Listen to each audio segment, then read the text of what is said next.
जदि heart beat बंद हो गला ताहले पंपिंगटा भी बंद हो किंतु जदि हार्ट बीट चलुची पंपिंगटा भी कम हो पारे जदि आम कार्डियक अरेस्ट कहते ताले हार्ट रो बीटिंगटा बंद हो पड़ो हार्ट बीट बंद हो गले पंपिंगटा बंद हो बीटिंग आउ पंपिंग दीटा लेखा बंद हो गला ताले हेटा cardiac arrest. Doctor Srikant Behera मो सहित सामिल होउछंती।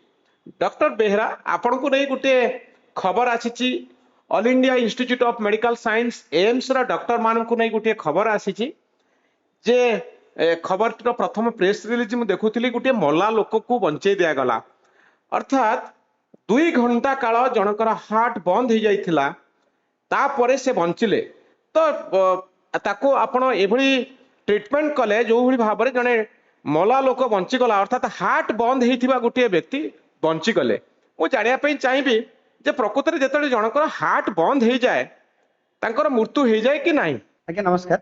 आप जोटा कहते साधारण भाव में जेकोसी लोकर हार्ट बंद हो गले आम कहते मेडिकल भाषा कहते कार्डियक अरेस्ट बोली हार्ट बंद हो गले कार्डियक अरेस्ट हो गले आम आर्टिफिशियली चेस्ट को कंप्रेशन करी छाती को दबे हार्ट को चलैया को चेष्टा करूँ जहाँ को मेडिकल भाषा कहते सीपीआर बोली कार्डियोपल्मोनारी रेसिस्टेशन बोली कहते किंतु आम कार्डियोपल्मोनारी रेसिस्टेशन साधारणतः 20 मिनिट 25 मिनिट अध घंटा करती जदि हार्ट टी चलुनी हार्ट टी काम करूनी ताहले आम घोषणा करूँ जे पेसेंटर व्यक्ति जनकर हार्ट टी काम करूनी आउ तेणु व्यक्ति जनकर मृत्यु हो गला बोली साधारण भाव में ये कथा आम करता कारण आम साधारण भाव जो मृत्यु जो घोषणा करती जनकर जदि हार्ट बंद हो गला आउ आम सीपीआर कला परे मध्य जदि हार्ट टी काम करूना आउ ताहले आम व्यक्ति जन को साधारणतः मृत्यु बोली घोषणा करता। तो हार्ट बंद को आपण केमती डिफाइन करिवे मन करंतु जनकर हार्ट अटैक हो गला हार्ट बंद हो गला किंतु पुणी हार्ट केमती चालू हुए आ हार्ट कहीं बंद हो जाए।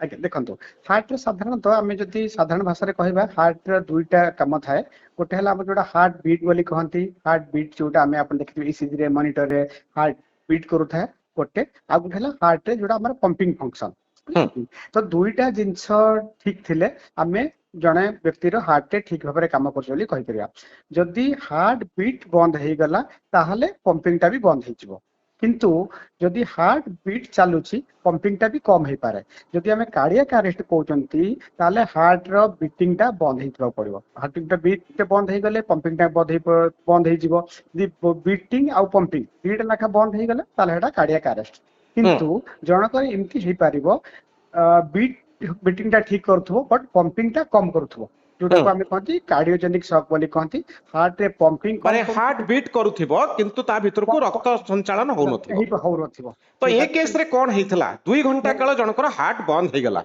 आज्ञा ये केस रे हमर हम प्रथमे आसले जोटा से तार हार्ट टा पंप करनथला किंतु बीट करूथला प्रथमे जते बेले हम माने अर्थात हार्ट भीतर को रक्त जाउ नथिला किंतु हार्ट बीट चलीथिला बीट चलीथिला किंतु ता पई हमें औषध देई तार हार्ट टी पंप करे चेष्टा करेलु ब्लड प्रेशर बीपी बढ़िया को चेष्टा करेलु सब चेष्टा करूथिबा भितरे ताको हमें आईसीयू को आनी तार फर्दर मैनेजमेंट करिया पे तार ट्रीटमेंट कंटिन्यू करिया पे किंतु बहुत शीघ्र से 2 घंटा भितर पेसेंट इमरजेंसी को आसिक आईसीयू रे पहुंचा भितर तांकर हार्ट बीट टी बंद हो गला जोटा हम कहउछते कार्डियक अरेस्ट बोली तापर आपण कोन कले नॉर्मली आम साधारणतः जेकोसी पेसेंट रो हार्ट कार्डियक अरेस्ट हेले हार्ट रे बीटिंग बंद हो गले आम सीपीआर करबा आरंभ करू हार्ट आर्टिफिशियली हार्ट टी को चलया पई से बीटिंग केते समय सीपीआर कले हमें जनकर हार्ट बीट रिवाइव करि परिबा जदी न होला हमें कहि दबा जे आउ से बंचिबेनी नॉर्मली साधारणतः 20-30 मिनिट पर्यंत आम सीपीआर करू 20 रु 30 मिनिट 20 रु 30 मिनिट जदी हमें पंपिंग सीपीआर करबा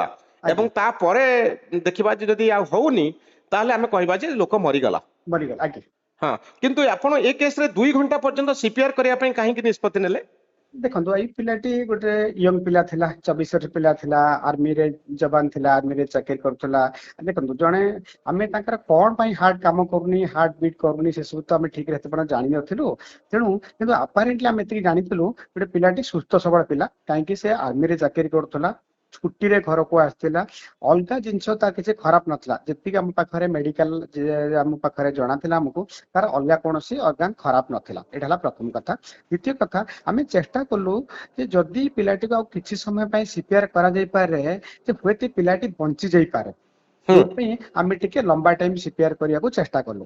ସେମିତି କିଛି ନାହିଁ ଯେ ଆପଣ ଅଧିକ ଲମ୍ବା ଟାଇମ କଲେ ହାର୍ଟ ଟି ଚାଲିବ, କିନ୍ତୁ ଆମେ ଚେଷ୍ଟା କଲୁ ହୁଏତ ହେଇଯାଇପାରେ, କିନ୍ତୁ 40 ମିନିଟ ଧରି ସିପିଆର କରିବା ପରେ ମଧ୍ୟ ତାର ହାର୍ଟ ଟି କାମ କଲା ନାହିଁ ବା ହାର୍ଟ ଟି ବିଟିଂ କଲା ନାହିଁ। ହୁଁ ଯୋଉଥିପାଇଁ ଆମେ ଗୋଟେ ନିଷ୍ପତ୍ତି ନେଲୁ ଯେ ଆମେ ଏକ୍ମୋ ଲଗେଇକି, ଯୋଉଟା ଆମେ ଇ ସିପିଆର କହୁଛନ୍ତି, ଏକ୍ମୋ ବା ଯୋଉ ଏକ୍ସଟ୍ରା କର୍ପୋରିଆଲ ସିପିଆର ଆମେ ଚେଷ୍ଟା କରିପାରିବା। ଯଦି ଆମେ ଏକ୍ମୋ ନ ଲଗେଇବା କିମ୍ବା ଏ ସିପିଆର ନ କରିବା, ତାହେଲେ ଆମ ପାଖରେ ଆଉ କିଛି ଅପସନ ନାହିଁ, ଆମକୁ ପିଲାଟିକୁ ମୃତ ଘୋଷଣା କରିବାକୁ ପଡିବ।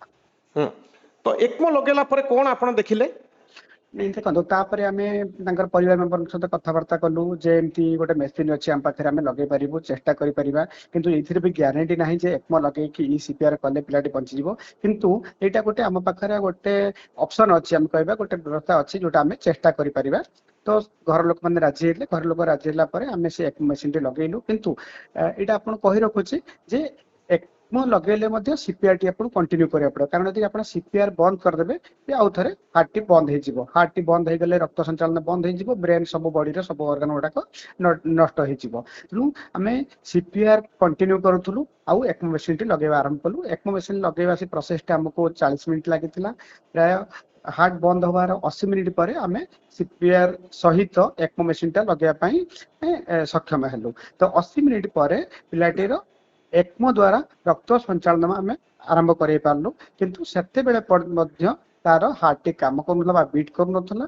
ଆଉ ପାଖାପାଖି 40 ମିନିଟ ପରେ, ମାନେ ଟୋଟାଲ 120 ମିନିଟ ପରେ ବା 2 ଘଣ୍ଟା ପରେ ହାର୍ଟ ଟି ପୁରା ବିଟିଂ ବନ୍ଦ ହେଲା ପରେ 120 ମିନିଟ ପରେ ହାର୍ଟ ଟି ଧୀରେ ଧୀରେ ବିଟ୍ କରିବା ଆରମ୍ଭ କଲା। ବଟ୍ ସେ ବିଟ୍ ଟା ନର୍ମାଲ ସାଧାରଣ ବିଟ୍, ଯୋଉଟା ଆମେ କୁହନ୍ତି ନର୍ମାଲ ସାଇନସ୍ ରିଦିମ୍ ବୋଲି କହନ୍ତି, ନର୍ମାଲ ବିଟ୍ ବୋଲି, ନର୍ମାଲ ବିଟ୍ ନଥିଲା, କିନ୍ତୁ ବିଟିଂ କରିବା ଆରମ୍ଭ କଲା। ଆମେ ଯୋଉଟା ଗୋଟେ ବିଜାର ବିଟ୍ ବୋଲି କହନ୍ତି, ଯୋଉଟା ଭେଣ୍ଟିକୁଲାର ଫିବ୍ରିଲେସନ, ଇରେଗୁଲାର ବିଟ୍, ସେଇଟା କରିବା ଆରମ୍ଭ କଲା। ବଟ୍ ଏଇଟା ଥିଲା ଯେ ହାର୍ଟ ଟି ବିଟ୍ କରୁଛି। ହୁଁ ତ ପରବର୍ତ୍ତୀ ସମୟରେ ବର୍ତ୍ତମାନ ପିଲାଟି କେମିତି ଅଛି?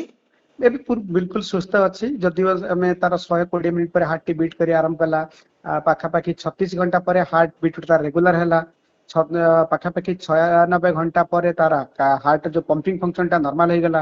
96 ଘଣ୍ଟା ପରେ ଆମେ ତାର ଏକ୍ମୋ ମେସିନ ଟି ବାହାର କରିଦେଲୁ। 96 ଘଣ୍ଟା ପରେ ତାର ବିଟିଂ ଆଉ ପମ୍ପିଂ ଦୁଇଟା ଲେଖା ଫଙ୍କସନ ନର୍ମାଲ ହେଇଯାଇଥିଲା। କିନ୍ତୁ ଯୋଉ ସେ 120 ମିନିଟ ପୁରା କାର୍ଡିଆକ ଆରେଷ୍ଟ ରେ ଥିଲା, ଆମେ ହୁଁ ସିପିଆର କରିକି ସବୁ ବଡିର ବ୍ଲଡ ସପ୍ଲାଏ ଟା ମେଣ୍ଟେନ କରିବାକୁ ଚେଷ୍ଟା କରୁଥିଲୁ। ତା ଭିତରେ ତାର ବଡିରେ ବହୁତ ଅର୍ଗାନ ଡ୍ୟାମେଜ ହେଇଯାଇଥିଲା, ଯେମିତି ତାର ଲଙ୍ଗସ, ସିଭିୟର ଲଙ୍ଗସ ଫେଲିୟର ହେଇଯାଇଥିଲା, ତାର କିଡନୀ ଫେଲିୟର ହେଇଯାଇଥିଲା, ତାର ଲିଭର ଫେଲିୟର ହେଇଯାଇଥିଲା। ଏଇ ସବୁ ଜିନିଷ ଗୁଡାକ ଆମକୁ ଠିକ କରିବା ପାଇଁ ପାଖାପାଖି ଆଉ 1 ମାସ ସମୟ ଲାଗିଲା। ପିଲାଟି ପାଖାପାଖି 36 ଦିନ ଆମର ଆଇସିୟୁ ରହିଲା, କିନ୍ତୁ ଏବେ ଆମର ଆଇସିୟୁ ସେ ଭେଣ୍ଟିଲେଟର ବାହାରି ଗଲାଣି, ତାର ଲଙ୍ଗସ ବିଲକୁଲ ଠିକ ଅଛି। ଡାଲିସିସ୍ କରାହଉଥିଲା ତାକୁ କିଡନୀ ଖରାପ ପାଇଁ, ଏବେ କିଡନୀ ବିଲକୁଲ ଠିକ ଅଛି, ଆଉ ଡାଲିସିସ୍ ଦରକାର ପଡୁନି। ତାର ଲିଭର ଠିକ ହେଇଯାଇଛି, ତାର ବଡି ସେ ପୁରା ଭଲ ଭାବରେ କଥାବାର୍ତ୍ତା କରିପାରୁଛି, ପାଟି ବାଟେ ଖାଇ ପାରୁଛି, ଚଲାବୁଲା କରିପାରୁଛି, ସମ୍ପୂର୍ଣ୍ଣ ଭାବରେ ସୁସ୍ଥ ଅଛି। ଆମେ ତାକୁ 2-3 ଦିନ ଭିତରେ ଡିସଚାର୍ଜ କରିବା ପାଇଁ ପ୍ଲାନ୍ କରୁଛୁ। ତ ଆକୁ ବିରଳ ଘଟଣା ବୋଲି ଆପଣ କାହିଁ କହୁଛନ୍ତି? ଦେଖନ୍ତୁ, ଏଇଟା ନିଶ୍ଚୟ ଗୋଟେ ବିରଳ ଘଟଣା ବୋଲି କହିବା। କାହିଁକି ଦେଖନ୍ତୁ, ଆମେ ସାଧାରଣତଃ ଯଦି ଆମେ ସିପିଆର କଲେ, ଯୋଉଟା ଆପଣଙ୍କୁ କହୁଥିଲି, ଆମେ 25 ମିନିଟ 20 ମିନିଟ ପାଇଁ ସିପିଆର କି ଅଧଘଣ୍ଟା ପାଇଁ ସିପିଆର କରନ୍ତି, ତାପରେ ଆମେ ମୃତ ଘୋଷଣା କରିଦିଅନ୍ତି।